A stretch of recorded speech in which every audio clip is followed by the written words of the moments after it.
Meus pais acham que você é inferior em relação ao meu ex. Eu não quero deixá-los desconfortáveis, ela disse depois que eu perguntei por que eu não fui convidado para o casamento da irmã dela. Eu disse, entendo, e deixei pra lá, arrumei minhas coisas, e saí enquanto ela estava no casamento. Algumas horas depois, o pai dela me ligou confuso. Espectadores, antes de continuarmos com o vídeo, por favor certifiquem-se de se inscrever no canal e apertar o botão de curtir se vocês querem ver mais histórias como essa. Obrigado. Você nunca percebe que é apenas um substituto temporário até que a pessoa pela qual você está segurando o lugar decida aparecer. Por 2 anos, eu pensei que eu era o herói da história da Sarah. Eu pensei que eu era o cara que chegou depois da tempestade, o que reconstruiu a casa, consertou a fundação, e tornou seguro morar nela de novo. Mas olhando para trás, eu não era o herói. Eu era apenas o empreiteiro. E uma vez que as reformas estavam concluídas, ela não precisava mais do cara com o cinto de ferramentas. Ela queria o cara que dava as festas. Eu conhecia a Sarah em um ponto baixo da vida dela. Ela tinha 26 anos, estava afogada em dívidas de cartão de crédito, e emocionalmente destruída por causa de um relacionamento de 3 anos intermitente com um cara chamado Todd. Todd era um visionário. Era assim que ela o chamava. Na realidade, Todd era um aspirante a promotor de eventos de 30 anos que pegava dinheiro emprestado e nunca devolvia, traía ela constantemente, e fazia ela se sentir sortuda só de estar na órbita dele. Quando ele finalmente terminou com ela por causa de uma modelo do Instagram de 18 anos, a Sarah desmoronou. Entro eu, Ethan, o analista de sistemas. Eu era tudo que o Todd não era. Eu era estável. Eu era consistente. Eu pagava minhas contas no débito automático. Eu não desaparecia por 3 dias em uma viagem de networking para Miami. Quando a Sarah e eu começamos a namorar, ela me disse que eu era um sopro de ar fresco. Ela me disse que estava farta do drama, dos altos e baixos, da toxicidade. Ela queria paz. E eu dei paz para ela. Eu ajudei ela a organizar as finanças dela. Eu assinei como corresponsável no refinanciamento do carro dela para baixar a taxa de juros de um predatório 18% para algo gerenciável. Quando ela quis voltar a estudar para terminar o curso de marketing, eu paguei o aluguel inteiro para que ela pudesse se concentrar nas aulas. Eu não era apenas um namorado. Eu era a infraestrutura da vida dela. Mas tem uma coisa engraçada sobre a paz. Se você é viciado em caos, a paz começa a parecer muito com tédio. A mudança aconteceu mais ou menos 6 meses atrás. A Sarah terminou o curso e conseguiu um emprego decente em uma firma de relações públicas. Ela estava mais bonita do que nunca, indo à academia, se arrumando, brilhando com uma confiança que eu não tinha visto quando nos conhecemos pela primeira vez. Eu estava orgulhoso dela. Eu pensei que estávamos vencendo. Aí vieram os comentários. Começou pequeno. Estávamos assistindo a um filme, e ela suspirava. Eu queria que a gente fizesse coisas assim. Coisas espontâneas. A gente foi para Cabo no último mês. Eu lembrava para ela. Mas a gente planejou, Ethan. Estava numa planilha. Não é a mesma coisa que simplesmente ir. Depois ficou pessoal. Ela começou a fazer comentários sutis sobre meu trabalho. Você fica olhando para telas o dia inteiro. Você nunca quer construir alguma coisa? Criar alguma coisa. Eu construo redes que mantêm hospitais funcionando, Sarah. Eu dizia, tentando manter leve. Ela só revirava os olhos. Você sabe o que eu quero dizer. É tão estéril. Tudo veio à tona na semana do casamento da irmã dela, Emily. Esse casamento era o evento do ano para a família dela. A Emily estava se casando com uma família rica, dinheiro antigo, tipos de country club.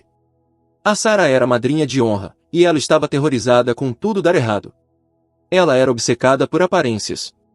Ela queria provar para a família estendida, e talvez para si mesma, que ela não era mais a irmã bagunçada.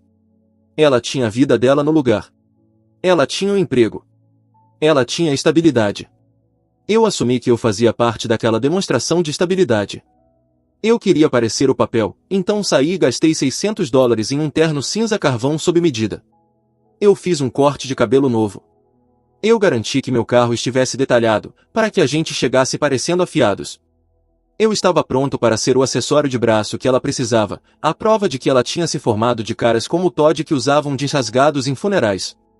2 noites antes do casamento, eu entrei na sala vestindo terno. Acabei de pegar na costureira. O que você acha? Eu perguntei, ajustando os punhos. A gravata fica boa? A Sarah estava sentada no sofá, o celular na mão. O polegar dela congelou sobre a tela quando ela me viu. Ela não sorriu. Ela não disse, nossa, você está lindo. Ela parecia sofrendo. Está bom, ela disse, com a voz tensa. Ela olhou de novo para o celular. É muito você. Muito eu? O que isso quer dizer? Não sei, Ethan. É seguro. É um terno cinza. É o que um contador usa. Eu sou analista, mas tudo bem, eu disse, tirando o paletó. Eu senti o ardor, mas engoli. Ela estava estressada. Noiva fez estresse de Zila. Eu deixei passar. Então qual é o plano para sábado? A cerimônia começa às 4, então acho que a gente sai até às 2. Ela não respondeu imediatamente. Ela trancou o celular e colocou ele virado para baixo na mesa de centro. Um silêncio pesado encheu a sala, do tipo que suga o ar dos pulmões. Ela ficou arrancando um fio solto da almofada decorativa, se recusando a me olhar nos olhos. Sarah, sobre o casamento. Ela começou, e eu vi ela tomar um fôlego profundo, como se estivesse se preparando para mergulhar em água fria. Eu estive conversando com a minha mãe. Tá, está tudo bem com a Emily? A Emily está bem, ela disse rápido. É a lista de convidados. Está apertada. E honestamente, meus pais têm feito alguns comentários ultimamente. Eu franzi a testa. Eu realmente gostava dos pais dela. O pai dela, Robert, e eu nos dávamos muito bem. A gente assistia futebol juntos. A gente conversava sobre carros. Eu tinha ajudado ele a configurar o sistema MIDI Wi-Fi da casa dele. Eu nunca senti nenhuma animosidade deles. Comentários sobre o quê? Eu perguntei, sentando na poltrona em frente a ela. Ela finalmente olhou para mim, e os olhos dela estavam cheios de uma mistura estranha de pena e irritação. Sobre você. E o Todd. Meu estômago despencou. Eu não ouvia esse nome há 2 anos. Todd. Por que eles estão falando do Todd? Porque o Todd era memorável. Ethan, ela disse, com o tom ficando mais afiado.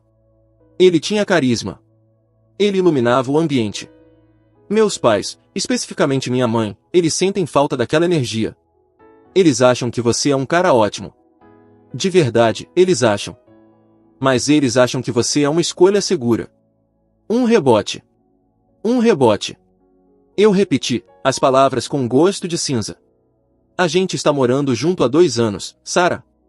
Eu não sou um rebote. É assim que eles veem, ela retrucou, jogando as mãos para o alto na defensiva. Olha, eu só estou te contando o que eles disseram. Eles acham que ir do Todd para você é uma mudança.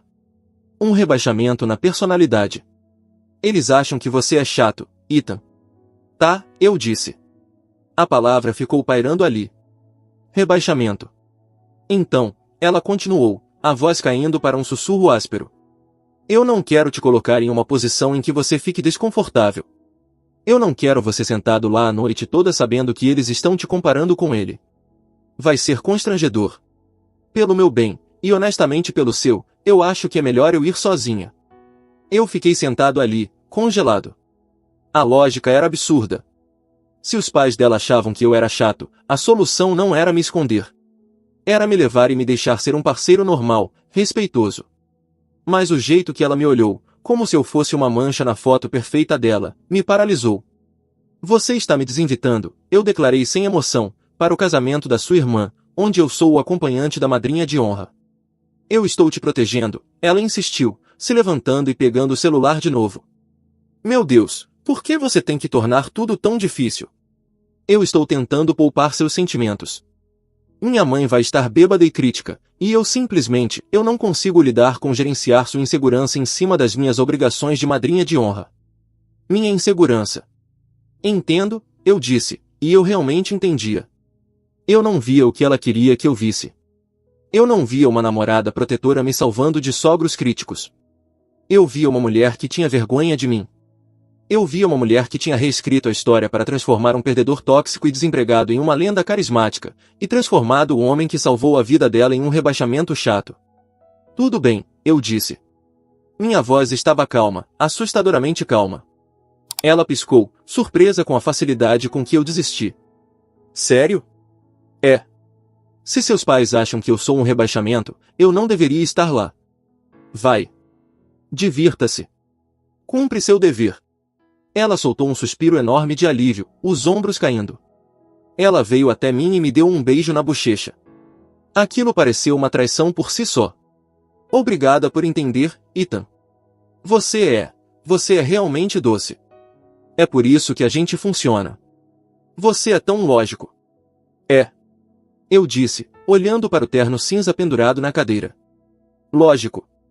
Ela passou o resto da noite frenética, arrumando a mala, mandando mensagens furiosamente. Ela me disse que ia ficar no hotel perto do local na noite anterior para ajudar a Emily a se preparar. Te vejo domingo de manhã, ela disse enquanto arrastava a mala até a porta na tarde seguinte. Te amo. Tchau, Sarah, eu disse. A porta fechou com um clique. Eu escutei os passos dela se afastando pelo corredor. Eu esperei até ouvir o elevador apitar.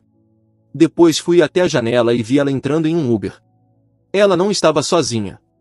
De 3 andares de altura, era difícil ver detalhes, mas eu vi um cara se inclinando do banco de trás para ajudar o motorista com a mala dela. Ele estava usando uma jaqueta de couro chamativa.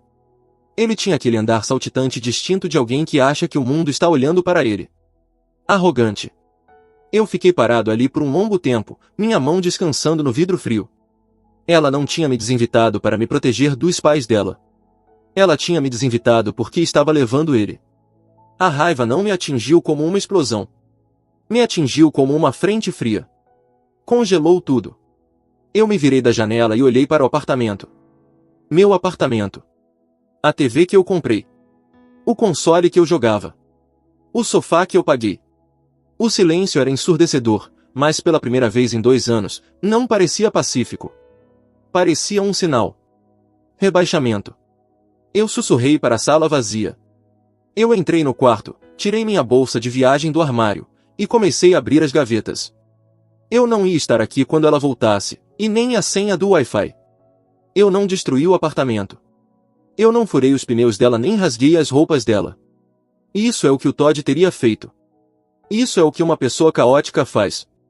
Eu sou analista. Eu não crio caos. Eu simplesmente removo as estruturas de suporte que permitem que o sistema funcione. Eu me dei 2 horas. Primeiro, o essencial. Eu arrumei minhas roupas, meus produtos de higiene, e meus documentos em 3 malas.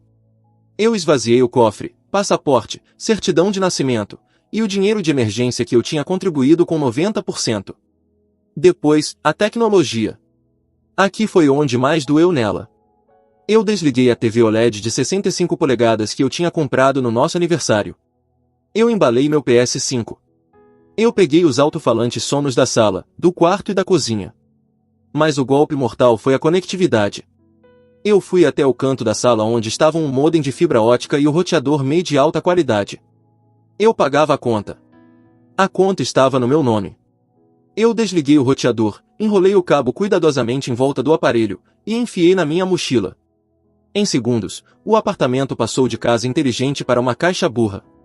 As luzes inteligentes morreram. O termostato ficou offline. A Alexa ficou muda. Os serviços de streaming deslogaram. Eu fiquei parado no centro da sala. Não estava vazio. Os móveis dela, as decorações dela, e a bagunça dela ainda estavam lá, mas parecia oco. Parecia exatamente o que era, um espaço que ela não podia pagar, cheio de coisas que ela não tinha conquistado. Eu coloquei a chave da casa no balcão da cozinha. Sem bilhete. Sem explicação. Um bilhete implica que ainda existe conversa a ter, deixar a chave significa que a conversa acabou. Eu peguei o elevador até a garagem, carreguei o carro, e dirigi até o Marriott no centro. Eu fiz o check-in, subi para o quarto, e sentei na beirada da cama. Eram 4h30 da tarde. A cerimônia estaria começando exatamente agora. Eu imaginei ela andando pelo corredor como madrinha de honra, sorrindo aquele sorriso ensaiado, o Todd sentado na multidão com o terno barato dele, provavelmente já suando pela camisa. Eu imaginei os pais dela olhando para ele, confusos, se perguntando onde eu estava. Eu pedi um uísque pelo room service e esperei. O silêncio era pesado, mas não era o silêncio da solidão. Era o silêncio de um técnico de bombas que finalmente cortou o fio certo. O cronômetro tinha parado. Eu estava seguro. Às 7h15 da noite, meu celular vibrou na mesa de cabeceira. Eu olhei a tela. Robert, o pai da Sarah. Eu deixei tocar 3 vezes. Eu precisava compor minha voz. Eu precisava soar como se não tivesse ideia do que estava acontecendo. Eu atendi. Alô? Ethan. Graças a Deus. A voz do Robert estava tremendo. Ele parecia sem fôlego, como se tivesse saído para escapar de um incêndio. Ethan, você está bem? Você está no hospital? Eu franzi a testa, sentando mais reto. O hospital? Não, Robert. Eu estou em um hotel. Do que você está falando? Houve uma pausa do outro lado. Um silêncio grosso e confuso. Um hotel? A Sarah nos disse. Ela nos disse que você desmaiou. Ela disse que você teve algum tipo de convulsão ou coisa no coração bem antes de você sair. Ela disse que você fez ela ir ao casamento porque você não queria estragar o dia da Emily e que você estava em observação. Meu aperto no telefone ficou mais forte. A pura audácia da mentira tirou meu fôlego. Ela não mentiu só para se cobrir. Ela usou minha saúde como arma para se fazer parecer uma mártir corajosa que seguiu em frente enquanto o namorado estava na emergência. Robert. Eu disse com a voz gelada. Eu não tive convulsão nenhuma. Eu estou perfeitamente saudável. Eu não entendo. Robert gaguejou. Então por que você não está aqui? Por que o Todd está aqui? O Todd está aí. Eu perguntei, fingindo surpresa. Ele está sentado na minha mesa? Ele está sentado no seu lugar, comendo seu bife. Robert retrucou, a confusão virando raiva. Ele apareceu com ela. Ela disse que precisava de apoio emocional porque estava muito preocupada com você. Ethan, que diabos está acontecendo? Eu tomei um gole do uísque. Queimou, me ancorando. Robert. A Sarah me desinvitou ontem, eu disse calmamente. Ela me disse que você e a mãe dela achavam que eu era um rebaixamento em relação ao Todd. Ela disse que minha presença ia deixar vocês desconfortáveis porque eu sou chato comparado a ele. Ela disse que estava fazendo um favor a vocês me deixando em casa. O quê? Robert rugiu. O som distorceu o alto-falante. Um rebaixamento. Ethan, eu não suporto aquele humanozinho oleoso chorão. Ele pegou $500 emprestado comigo há 3 anos e nunca devolveu. Eu tentei chamar a segurança para expulsar ele, mas a Sarah começou a chorar dizendo que precisava dele. Bom, eu disse ela tem ele agora e não tem mais a mim. O que você quer dizer? Eu me mudei, Robert. Eu arrumei minhas coisas enquanto ela estava na cerimônia. Eu terminei. O contrato acaba em 2 meses. Eu pago minha parte até lá, mas eu não volto. Eu conseguia ouvir o barulho do casamento ao fundo do outro lado. O grave abafado do DJ, tilintar de taças, risadas. Parecia um mundo diferente. Ethan, não faça isso, Robert implorou, a voz caindo. Ela é uma idiota. Você sabe como ela fica quando está estressada. Eu vou pegar ela agora mesmo. Eu arrasto ela pela orelha se precisar. Só vem aqui. A gente conserta isso. Não tem nada para consertar, Bob, eu disse gentilmente. Eu realmente senti pena dele. Ele estava perdendo o único cara normal que a filha dele já tinha namorado. Ela não só me traiu. Ela olhou nos meus olhos e me disse que eu não era bom o suficiente para a família dela só para poder trazer o ex dela escondido. Isso não é estresse. Isso é caráter. Eu vou matar ele, Robert murmurou, e eu ouvi movimento. Eu estou olhando para ele agora mesmo. Ele está tentando fazer networking com o sogro da Emily. Ele está distribuindo cartões de visita de um clube que fechou há 6 meses. Eu soltei uma risada curta e seca. Clássico Todd. Ethan, por favor, Robert tentou uma última vez. Desculpe, Robert. Aproveite o casamento. Diga para Emily que eu mando parabéns. E diga para Sarah. Eu pausei, procurando as palavras certas. Diga para Sarah que, já que eu sou um rebaixamento tão grande, eu me removi da equação. Ela pode fazer upgrade para o Todd em tempo integral agora. Ethan, tchau, Robert. Eu desliguei. Eu olhei para o celular por um momento, depois desliguei ele completamente. Eu fui até a janela do quarto do hotel, olhando para as luzes da cidade. Eu senti uma sensação estranha no peito. Não era coração partido. Não era raiva. Era alívio. A âncora foi cortada. O peso sumiu. Eu não sabia exatamente o que estava acontecendo naquele salão de recepção a 10 milhas dali, mas eu conhecia a física da vida da Sarah melhor do que ela. Eu tinha acabado de remover a parede estrutural, e a gravidade ia fazer o resto. Eu mantive o celular desligado por 24 horas. O domingo foi pacífico. Eu dormi até tarde. Eu fui correr por um longo tempo ao longo do rio. Eu jantei um bife sozinho no bar do hotel e li um livro. Pela primeira vez em 2 anos, eu não estava preocupado com a ansiedade da Sarah, com a agenda da Sarah, ou com a validação da Sarah. Eu era apenas Ita. E Ita estava indo muito bem. Quando finalmente liguei o celular de volta na segunda-feira de manhã antes do trabalho, o aparelho quase vibrou da mesa. 47 chamadas perdidas. 82 mensagens. 12 mensagens de voz. A maioria era da Sarah. Algumas eram da Emily, a noiva. 2 eram da mãe dela. Eu não ouvia as mensagens de voz. Eu rolei pelas prévias das mensagens. Sarah, domingo 1h onde você está? Sarah, domingo 1:15h isso não tem graça Ita. Onde está a TV? Sarah, domingo 2:30h atende o telefone. Meu pai está gritando comigo por causa do que você disse pra ele. Sarah, domingo 9h você me envergonhou na noite mais importante da vida da minha irmã. Você é tão egoísta. Sarah, domingo 4h bebê por favor. Eu posso explicar. O Todd simplesmente apareceu. Eu não convidei ele. Meu pai mentiu. Sarah, domingo 8h o Wi-Fi sumiu. Sério? Você levou o roteador? Você é tão mesquinho. Sarah, segunda 6h a gente pode só conversar? Por favor. Eu estraguei tudo. Eu preciso de você. A progressão de raiva para gaslighting para desespero era clássica. Era quase chata. Eu arquivei a conversa sem responder e fui trabalhar. Ela apareceu às 5h30 da tarde. Eu estava indo para o carro na garagem.